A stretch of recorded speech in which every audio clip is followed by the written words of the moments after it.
Can you feel it?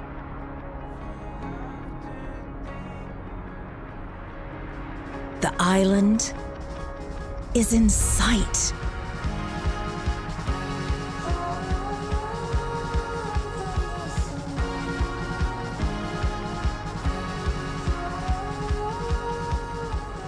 I can tell that you dream of crossing oceans.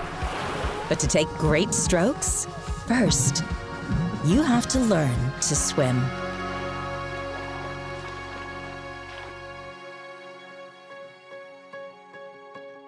To prepare for real life, you must touch the earth, ideas, technology, the past, the future that enlightens our way. You have to decide who you are and who you are not. Learn more than others learn. Is your dream to design award-winning buildings? Or is it to make discoveries for the future of your dreams? In them, can you feel it? It doesn't matter where in the world you are. It's a good day to make your dreams come true. Listen to your feelings and act. Hello, future. Cyprus International.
Dünyaya hazırlanmak için rüzgar arkanda.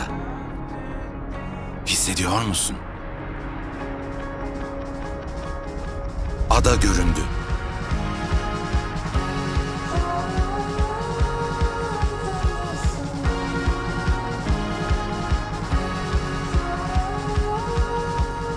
Hayalin okyanusları aşmaksa anlatabilirim. Ama büyük kulaçlar atmak için yüzmen gerekir.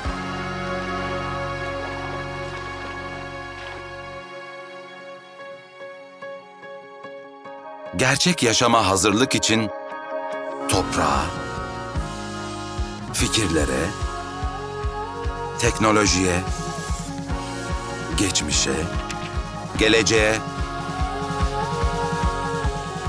dokunman gerekir. Kim olduğuna veya olmadığına sen karar ver. Başkalarının öğrendiklerinden daha çok şey öğrenirsin. Hayalin ödüllü binalar tasarlamak mı? Yoksa içinde hayallerindeki gelecek için keşifler yapmak mı? Hissediyor musun? Dünyanın neresinde olduğunun bir önemi yok. Hayallerini gerçekleştirmek için güzel bir gün. Hislerini dinle ve harekete geç. Merhaba gelecek. Uluslararası Kıbrıs Üniversitesi.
Dünyaya hazırlanmak için rüzgar arkanda.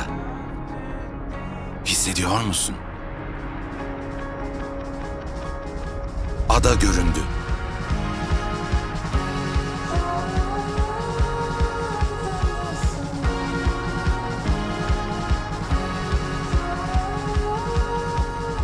Hayalin okyanusları aşmaksa anlatabilirim. Ama büyük kulaçlar atmak için yüzmen gerekir.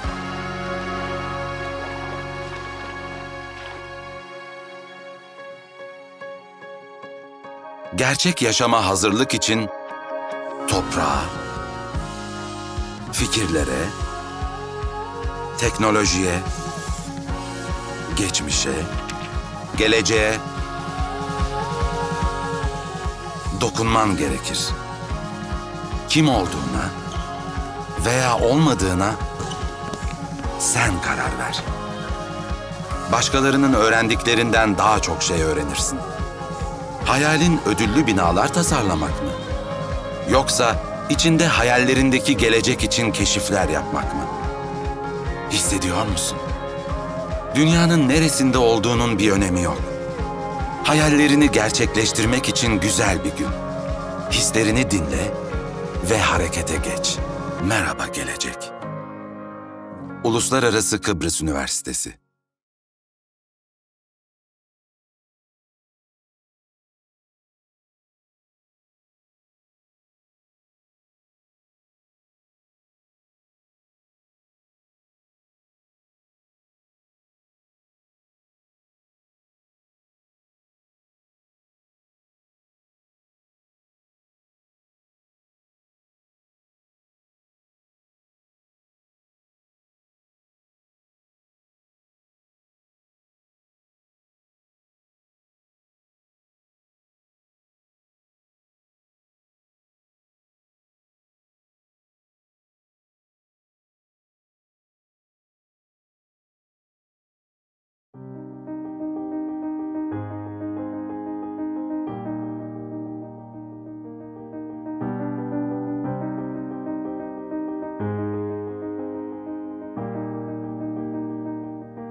Can you feel it?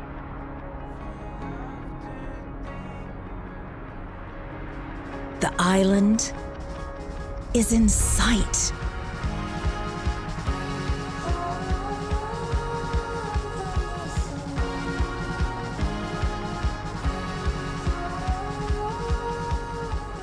I can tell that you dream of crossing oceans. But to take great strokes, first, you have to learn to swim.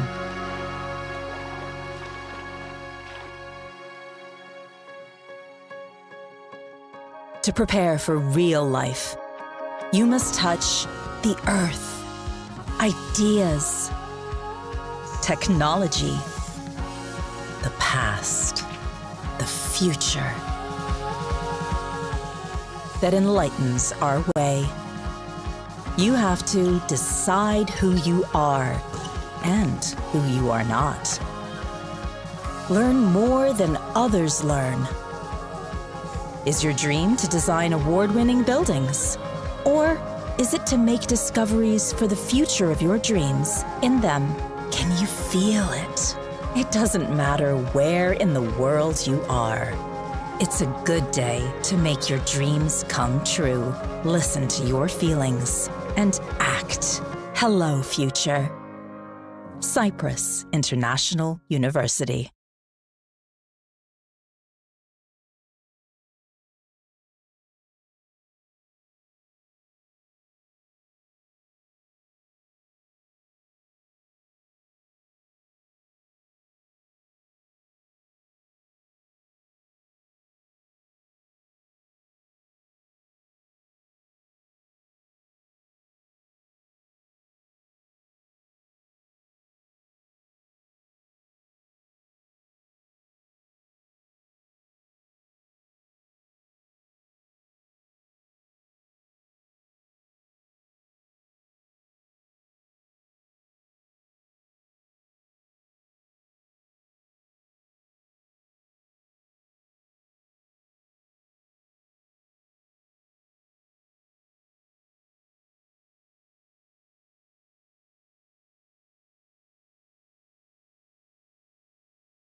Can you feel it?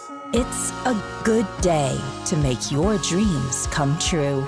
Listen to your feelings and act. Hello, future. Cyprus.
Cyprus, Ersin, Tatar.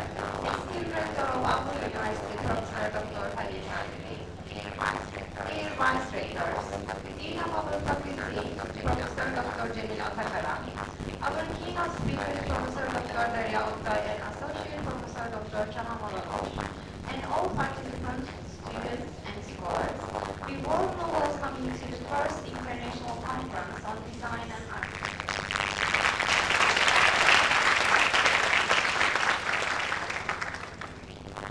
We invite you to stand for the moment of silence and then our national anthem.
The conference aims to explore the interrelation among interdisciplinary design fields.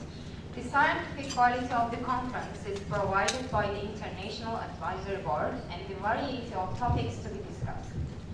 85 participants from 11 different countries have submitted invaluable presentations and posters to our conference. The presentations will be in 4 different categories: design and theory, design and urbanism, in the intersection of architecture and design. We encourage our academicians to use this platform as an opportunity to receive feedback in a scientific environment through discussions and communication with professionals from other countries and institutions. Please welcome Dean of Faculty of Fine Arts, Design and Architecture, Professor Dr. Cemil Atakara, to this stage to give his opening speech.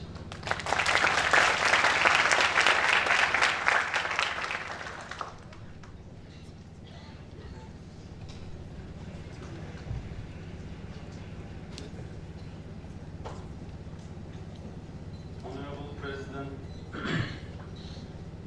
dear Board of Trustees, dear Rector, dear Vice Rector, dear Deans, dear distinguished guests, esteemed colleagues, and esteemed member of the Design and Architecture Community.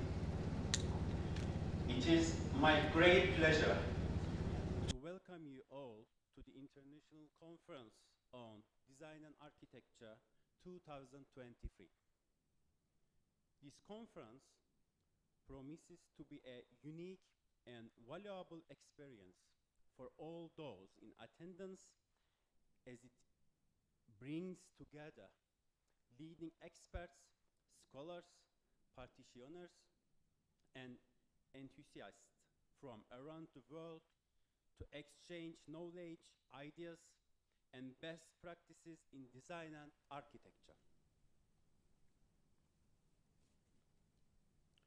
Close to 90 participants from various countries around the world, including Turkey, Canada, Malaysia, China, Cyprus, Iraq, Iran, Oman, Bahrain, and Italy,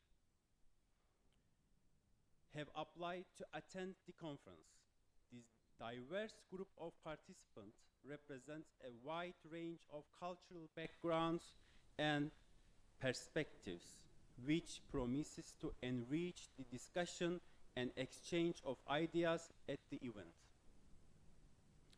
It is exciting to see individuals from different nations coming together to contribute to the conference and foster global collaboration. As we all know, design and architecture play a critical role in shaping the world around us. From the buildings we live and work in, to the products we use every day, to the cities and landscapes that surround us, design and architecture have a profound impact on our lives and well-being. Therefore, it is essential that we continue to explore and advance our understanding of the latest trends, practices, and techniques in design and architecture, as well as their social, cultural, and environmental implications. This conference provides a unique opportunity to do just that by bringing together some of the most influential voices and minds in the field. Through a series of engaging talks, panel discussions, and exhibitions, we will explore a wide range of topics related to design and architecture, including sustainability and eco-design, innovation and emerging technologies, social and cultural dimensions of design, urban planning and landscape architecture, interior design and decoration, architectural history and theory, design education, and pedagogy. Our keynote speakers and panelists are among the most respected and accomplished professionals in their respective fields. They will share their insights, experiences, and research findings and engage in lively discussion and debates with the audience. In addition to the formal program, the conference also provides ample opportunities for informal networking and socializing. We hope that you will take advantage of these opportunities to meet new colleagues, exchange ideas, and form new partnership and collaborations. Finally, I would like to express my heartfelt gratitude to the organizer, sponsor, and volunteers who have worked tirelessly to make this conference possible. Without their dedication and hard work, this event would not be possible. I hope that you will find this conference to be informative, inspiring, and rewarding, and that you will leave with new insights, connections, and ideas that will help you advance your work in design and architecture. Thank you for being a part of this exciting event.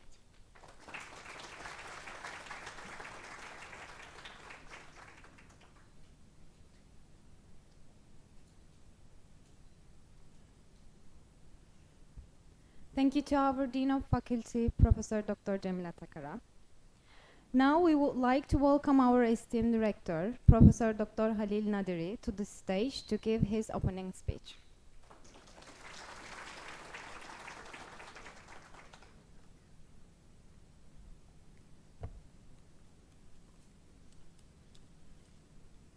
Honorable the President of the Turkish Republic of Northern Cyprus, distinguished guests, colleagues, and dear students. Welcome to the International Design and Architecture Conference organized by our university's Faculty of Fine Arts, Design and Architecture. As Cyprus International University, we support the organization of international academic activities by our academic units that aim to contribute to developing the related fields of science and professional fields. Designing and architectural subjects will be reviewed during this conference with academic studies presented in 4 main categories. The conference outcomes are expected to significantly contribute to the academicians, experts, and students working in the field. Honorable President, distinguished guests, and dear students, Cyprus International University has continued its education and training activities in higher education for 26 years without sacrificing its quality mission and vision. One of our primary goals is to train our students as individuals who can compete with the world as experts in their fields. With our new mission and vision created accordingly, we offer our students a unique environment, an innovative, student-centered approach, the use of advanced technology, and a strong focus on independent learning. As you all agree, to be competitive in higher education is only possible with investments made in quality. The increasing investments in our universities, laboratories, and research centers offers better opportunities for our students and academics to conduct scientific research.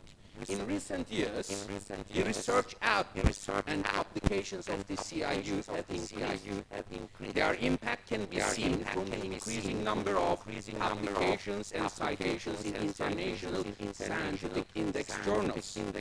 The scientific articles published as a result of the academic and scientific research carried out within our university are the most important indicators in the education that our university is international.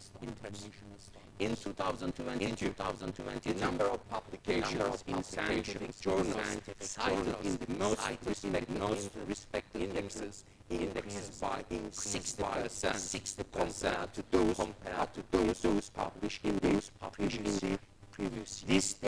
This data indicates CIU is taking firm steps toward becoming one of the region's most important higher education and research institutions. I believe that I believe that similar success will continue into 2020. I want to use this opportunity to congratulate all of our academicians, researchers, and students for their significant contributions. Distinguished guests, while concluding my speech, I want to thank the organizing committee contributed to the organization of this event, devoted and successful. I greet and welcome the keynote speakers and all the participants present their scientific studies. I wish you all a productive and productive. Thank you very much. Thank you very much.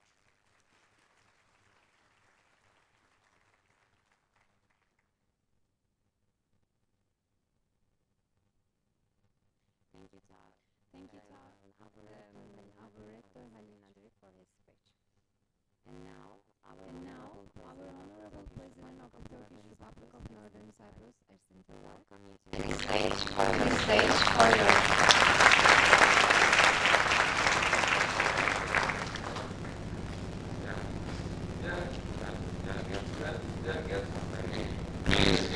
Pleased and honored to be with you here today at this international conference at Cyprus International University. I extend my heartfelt congratulations to Professor Dr. Cemil Atakara, who is one of the leading architects in our country. In fact, he is my architect also. I would like to extend my congratulations on his perseverance over the years to develop his skills, to develop his professional work for the contribution of the better buildings of our country. He has got his own style and he is really successful. However, I also want to extend my congratulations to our academic personnel of our university, a leading university in the Turkish Republic of Northern Cyprus, where we have students from many countries. And I want to once more congratulate all the students from many countries who are continuing their education in this successful university over the years. I wish you all the best. And today I would like to welcome all the international keynote speakers at this very significant conference. I hope that you will all enjoy the presentations, which I think will give some new ideas as far as latest developments are concerned for new buildings, because we are going through major changes in our world as far as global changes are concerned, including global warming, including the changes in the atmosphere which are affecting our normal lives, like droughts, like fires, and many other catastrophes that we've gone through over the years. Therefore, with developing and changing technology, I hope the architects and the engineers are taking into account how to protect the buildings and how to protect people who are living in buildings, including houses and buildings for government offices, buildings for industry, and various other infrastructure developments, including roads and hospitals, and many others. Because now energy prices are, as you know, going through the roof because of the Ukrainian war and because of various developments in the world as far as global warming is concerned.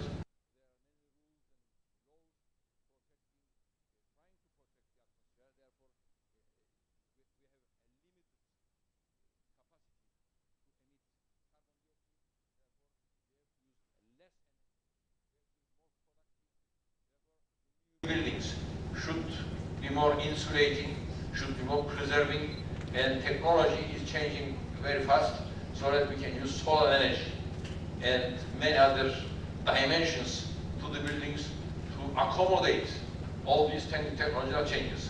I'm very happy that in North Cyprus, where we have obviously a lot of sun energy, we are constantly making new efforts to convert solar energy to solar energy, green energy, but solar energy. other allies together to this, obviously make some changes to our engineering projects. One of the projects of the on exploring connecting to Anatolia, from where we can get interconnect Europe into mainland Europe. We can sort of, as a result of this cable increase our capacity, enjoy more and more solar energy, which is obviously environmental friendly and sustainable. Therefore, I am sure that we will be hearing many ideas, new projects in North Cyprus. I'm very happy to say that we have very good very successful engineers, and they are all observing changes throughout the university. And when we see new buildings coming up, we do really see that the new buildings are more environmental friendly, and the structure of the buildings are more friendly and more conducive to solar energy, and also because of the earthquake risks that we unfortunately face. As you know, we had a major earthquake in Turkey, 6th of February, where we lost a lot of lives, and since then we have been looking at our buildings to see if we have weaknesses in our buildings, and therefore in the future we have to always take into account the earthquake potential risks. I just hope that it never happens again, but we have to be prepared in case something does happen. Therefore, the engineering of our buildings, the architectural design, and all sorts of things associated with the new buildings should take into account where it's located, whether there's a risk as far as the location is concerned, whether it's seabed, whether it's hard soil. All these are obviously subjects that engineers and architects should consider and evaluate together. Therefore, a lot of changes. We are going through major developments in the world, and these new ideas, concepts, and perceptions are being re-evaluated everywhere in the world. But I'm very happy to say that in northern Cyprus, if you go around our towns, coastlines, you will see a lot of new design buildings which are all taking into account the latest technology and latest developments in industry and related fields. Because obviously over the years we have enjoyed the results of all these developments as far as productivity is concerned, as far as consuming less energy, protecting our health, and associated with all this. Therefore, it's a very serious industry. A lot of money is being invested because costs are constantly increasing. Therefore, the devices of our architects and engineers should also take into account costs, because cost is the basic element of every kind of development. Therefore, it should be more productive. It should be, as far as possible, less costly, so that our young people can afford to buy their houses. Because it's not good just offering a nice building to the rich people, to the people who are better off. It's our policy that we should offer our young people cost-effective accommodation. In fact, this is something that has been announced by our government this morning, that they are extending loans to our young people without any home, so that they have an accommodation to continue their life, to get married, to have family, and to contribute to the development of our country. Once more, congratulations to all of you for participating in this very significant conference, international conference, at Cyprus International University, one of the leading universities of Northern Cyprus. As you know, the Turkish Republic of Northern Cyprus has been going through a very difficult time as far as the major economic developments are concerned over the years, because of the pandemic, because of the Ukraine war, because of increasing energy prices. But despite all these difficulties, because of the very, I think, intelligent measures that we have been able to take, and with the support of our motherland Turkey, we have been able to maintain became the main forum of our economy, and that's why we now have more potential students coming in from many countries to northern Cyprus. In fact, we have students from more than, the latest figures that I have been given, we have students from more than 144 countries throughout the world studying at our universities in North Cyprus. I think this is a major success to a country which has some international political problems, but because of our spirit, because of our perseverance, because of the fact that we, as the government of North Cyprus and as a state, we believe in education, we believe in young people, we believe in quality, we believe in honesty, and the Turkish Republic of North Cyprus has been able to offer excellent education for the money spent by international students. Therefore, I'm taking this opportunity to extend my message to the international community that Northern Cyprus is a successful island as far as education, higher education is concerned. And my message to our friends down in the south, in the Greek side, that they should not go their way out to stop our progress. We have, over the last at least 20 years, have major achievements because we have excellent universities. As you go around, you will see a lot of real investment to contribute to the quality of education in very good infrastructure and buildings, as you see in this university. And when you look at the structure of this university, the infrastructure, the buildings, the swimming pool, the sports facilities, all sorts of developments over the years, I think they're all aiming to extend a high and excellent education to all the international students and our students who are studying in this very excellent university. So I'm very happy to be with you this morning here. I wish you all the best. I wish some good results so that we can all enjoy the new views which will be published after the conference. And I hope to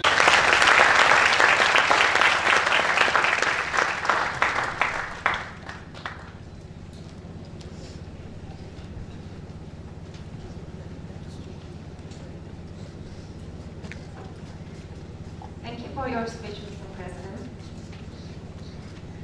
For the International Conference on Design and Architecture, we have two invaluable keynote speakers. Today, Professor Dr. Daria Oktay will open our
currently the editor-in-chief of Kistis and the New Habitat Journal. She was a jury member at various international competitions and was a team member in various international and national urban architectural design competition projects. Please welcome our keynote speaker, Professor Dr. Derya Oktay, to her keynote speech.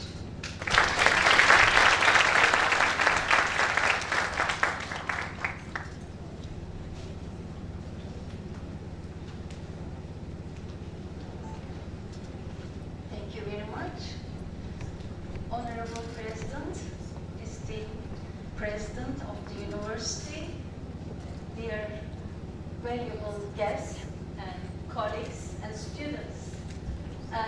Firstly, I'm very pleased to be here with you and be back to my second home and congratulate the whole team of CIU, Cyprus International University, for organizing this very important conference and extend my thanks to Dean Professor Cemil Atakara and the whole team of the faculty. My speech today is about cities, architecture, and sustainability, during which I will try to provide a holistic perspective integrating the city with architecture and surroundings. Firstly, to look at the background problems, why we had an ideology like sustainable development. Firstly, our cities are unfortunately scattered, and the periphery of the city has lost its borders, and all developments are lacking the urban ecology, self-sufficiency in terms of economy, and all cities have lost their identity, and not only in our countries but also in the whole world, especially in the fast developing world. Like in China, for instance, we see the worst examples where between the two cities, for instance, between Shanghai and Wuxi, the whole land is full of such developments without any human perspective, considering human life and needs, and causing a big problem of social life and the loss of energy and time because of the extending distances. Yes, the biggest problem in our cities, unlike the European cities, we don't have green areas, which are important not only for the ecology of the cities, but also for an earthquake, as we recently had, and as the President pronounced it. They are really important, very, very important as the building's security. We just have these boxy type developments, apartments, without providing any other facilities, social facilities and green areas. When there is green, on the other hand,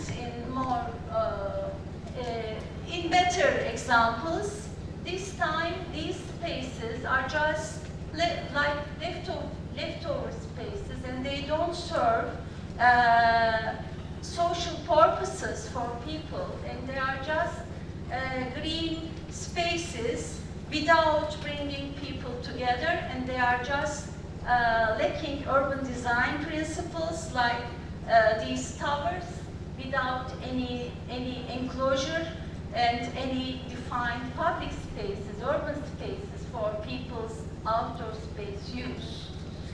And all these are encouraging the speed, the distances between the places, and the city is still lacking its definition, and it's like a dormitory town which is used for 13 times only.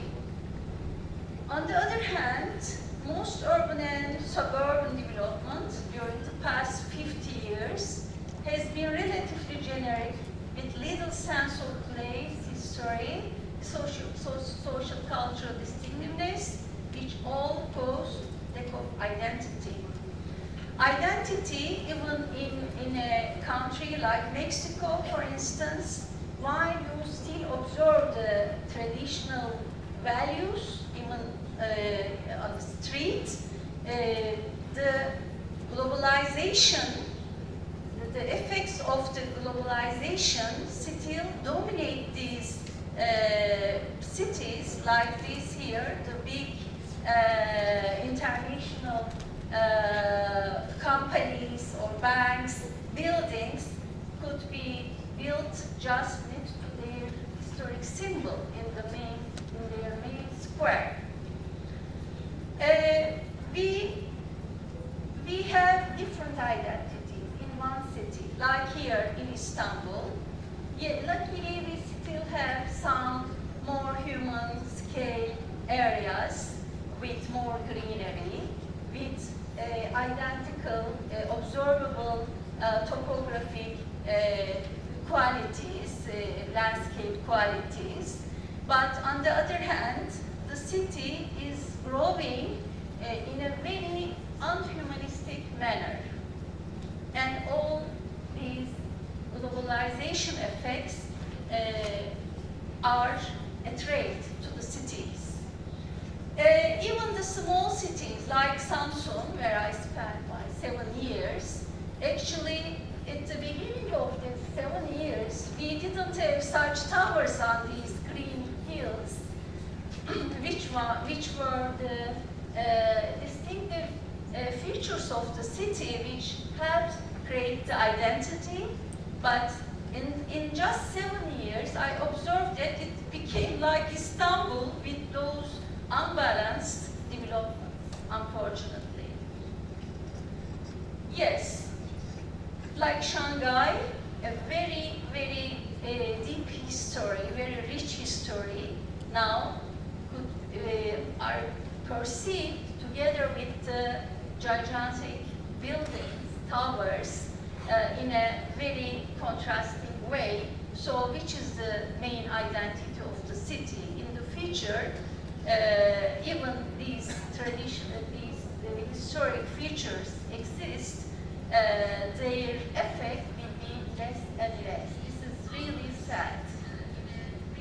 And public spaces, the other problem of the cities, fast developing cities since 1960s, following the Industrial Revolution, following the fast development of the cities, it spread to all around the world, and our country too was affected and is still being affected, and the streets and squares are just for either for cars, for the circulation, or for just to view, like on the right in Boston, a main square which lack human use at all because of the lack of functional mix, variety of uses around, comprising the office blocks only, without again considering the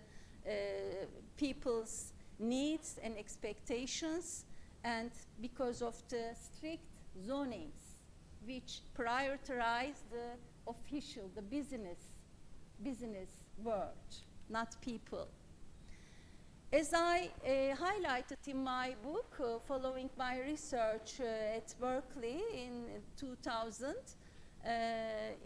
the planning housing environments for sustainability evaluations in Cypriot cities, Cypriot settlements, the end of the modernism actually came up with the demolition of the Prut Igu high-rise mass housing in the US because of the problems happened in people's life, psychological problems, sociological problems, all sorts of bad things like theft, rape, all sorts of threats to life. And this demolition was followed up by others in Europe.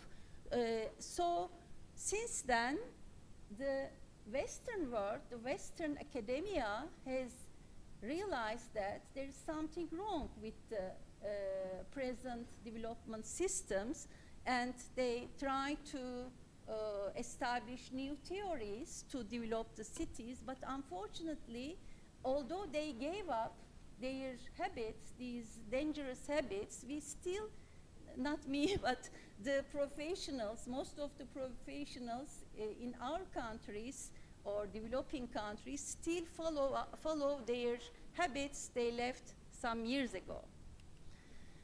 So sustainability has entered in our discourse in the 20 years or so years ago.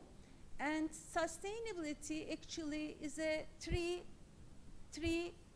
level approach with social sustainability, environmental or ecological sustainability, which actually is the essence of the green city or green building idea, and economic sustainability.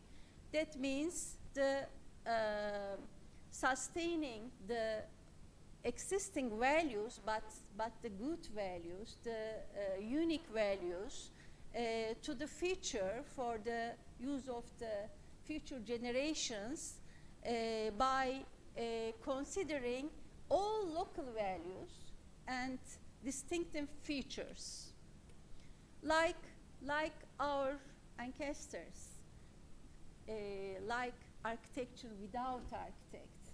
Unfortunately, before architects or before the education, formal education of architecture at the universities, our masters, both in Turkey, in Cyprus, everywhere,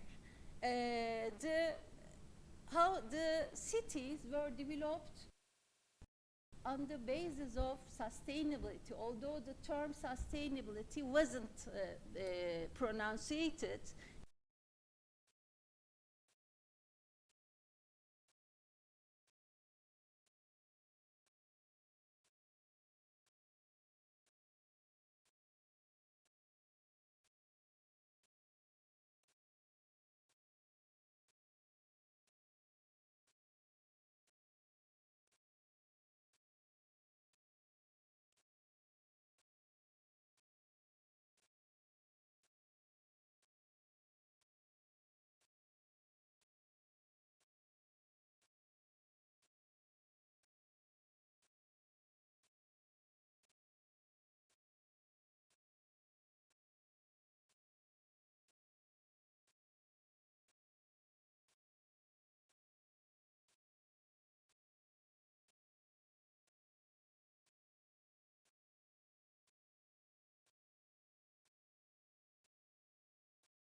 put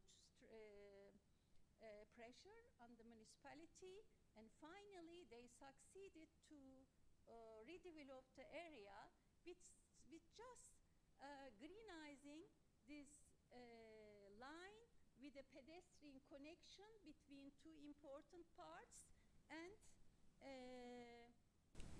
and connected to some cultural buildings, redeveloped or new. Even Zaha Hadid's building is there.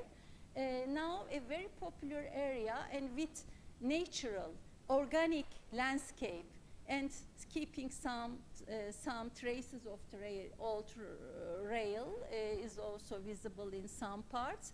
Now a very popular area. When I was there as a visiting scholar at Pratt, I talked to the students, and they love to meet at High Line. It's really popular because they can sit, they can wait for each other. Sometimes they organize some plays, theaters in the outdoor spaces, and just use some cinemas along the pedestrian area. The other dimension is social cultural sustainability. It's actually not only about people's gathering, people's social connection, friendship, but also their feeling of sense of place, participation in voting for their neighborhood, participation in producing something good or helping for some events, etc. And of course, safety is important, community outreach and involvement, and sustainable neighborhood with its societal benefits, all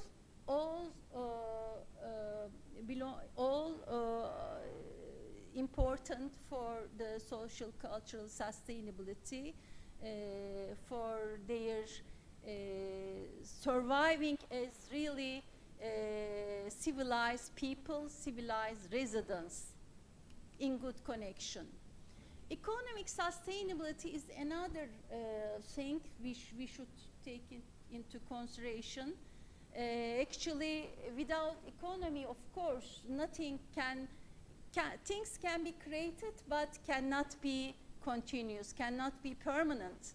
In order to keep them there as they are, we need to provide some profit, like in Rotterdam, for instance, in Holland. Again, a very deteriorated area with insignificant buildings or factories, etc., was introduced those interesting housing scheme, cubic houses by Piet Bloom. Actually, all these houses with not horizontal, with no horizontal basis is really very interesting, and we even talked to the residents when I was an urban design student, my master's student. They like their places very much. They got used to it because they get bored when they are in a normal room anymore. Because of that interesting scheme, the area has attracted many people from both Holland and from the other countries. The visitors, even in their brochures, tourism brochures, you can see these houses, and following that, this development has acted as an anchor, as a locomotive to attract some other new developments, new high status residences. So the area has changed its character, and with some social facilities around, now it's a prestigious district of the city. And even in big cities, actually, it's possible to contribute to the social life, of the city, like in New York. Again, many new projects after, like High Line, was created, and this Bryant Park in the middle of a big land big space which wasn't used well in the past. It wasn't there when I first there 30 years ago. But now it's a very popular place where people can either sit in the middle or on the edges at the restaurants, or just with these dynamic chairs, which are the main elements of the park, metallic iron chairs. They are always there, and you can move it, and people can picnic or study. It's a very livable place. And in another one, the continuous program with programs with social events, shows like this, and it's a very popular place for people of all ages. Yes, the good mixed use. Mixed use is important, but not randomly done. They should be arranged consciously with functions supporting each other, so that the city center can be lived for day and night and weekend and during the week. Again, of course, the historic heritage is something really important, like in Cyprus, in Turkey, and in many other cities. And we are lucky that we can still perceive them. They are still visible. We should maintain their quality. We should integrate them to the city. Actually, I believe that if there is something, if there is nothing old, if everything is new, there is something missing. This is actually an urban design lesson, I strongly believe, because with things which are all new, there is not much spirit.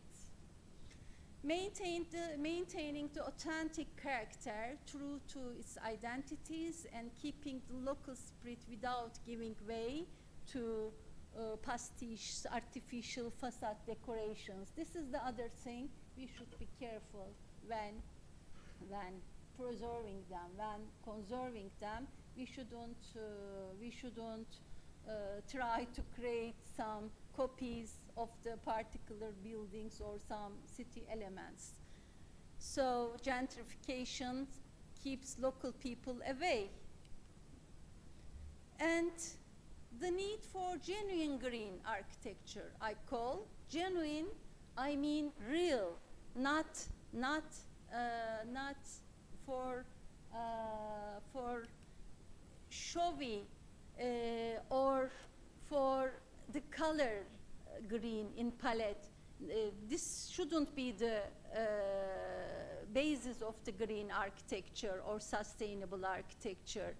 There is unfortunately a wrong misuse of green building concept, where the buildings are covered by those green elements.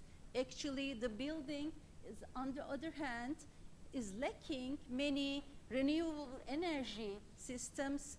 And like here on the left, which is a prized development in Milano, the balconies donated with those trees at the beginning was liked by the residents, but later they suffer a lot. They have been suffering because of the high maintenance costs, and they are screening their view, and they hate it now. I interviewed them. So it's really a wrong way. There are some successful ones which are not exaggerated, but most of them are just on the facade and lacking ecological sensitivity in terms of sun orientation, passive solar design, and choice of materials. Yes, to define sustainable or green architecture, they are designed to reduce the overall impact of the built environment on human health and the natural environment by efficiently using energy, water, and other resources, protecting occupant health and improving employee productivity and reducing waste, pollution, and environmental degradation. Like here, for instance, you see here a natural park with olive trees in the middle of the city, Porto, in Portuguese. Here, actually, this is the top of the shopping center, just one-story shopping center, which is on the lower level. You don't perceive it as an obstacle in the middle, but the top land supported with this green roof is really good, well-designed green roof, not like many others. Actually, there is something I should add. These green roofs too should be approached very carefully, as they provide, as they cause risk in earthquake areas, earthquake zones, because they absorb water, and make extra way on the building, on the top of the building. Yes, there are luckily many good examples now, which we didn't have before, 30 years ago or 40 years ago. I just picked a few of them due to the time limitation here. Cengiz Bektaş, our prominent architect who was pioneering ecological design, actually his Oba Holiday Village development, which reinterpreted the Muğla region houses with jumbas, with bay windows, and with particular window dimensions. In that, we using the local material, stone and wood, and in the middle, a pedestrian access and an arasta type open spaces was created, although it didn't work well because it was a holiday village, not a housing estate. So, but the idea was good in terms of interpretation, and using the topography, designing into the level with the buildings without cutting nobody's view or air from the sea, by the sea. So it's a very successful interpretation without copying. And a very new one in London, Beddington Zero Energy Development, which provided a very successful zero carbon neighborhood design, with starting from the planning scale, urban scale, where the previously industrial area with again no use was reused for this housing development, with all interpretations of the existing traditional London houses, London's row houses, you may know, with those towers, sort of interpretation of the dominant towers of the houses, with very intelligent airing system, ventilation system, and again human scale. I'm not going into the details. Actually, there are some articles of mine you may find. What do we need in the end, actually, as a conclusion? I may say that we need a radical shift towards a transdisciplinary strategy for sustainable urbanism, integrating ecological sustainability and socio-economic sustainability at all scales, without forgetting the need for genuine green buildings. Because at the urban scale, there are some efforts in some cities, but when we look at their buildings, they are just boxy developments. Even in the competitions, some competitions in Turkey, for instance, there are good examples in terms of urban efforts, urban ecological efforts, but their buildings are still like our apartments. So we should look at things in a holistic way. Thank you for listening.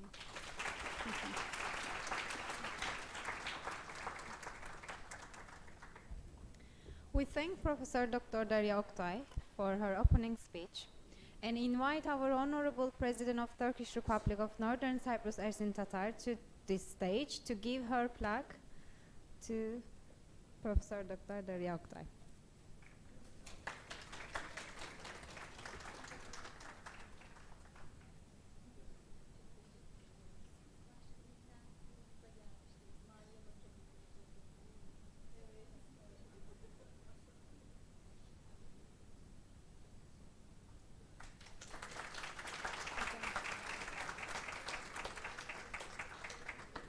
Hocam sizi de alabilir miyiz fotoğraf çekimi için?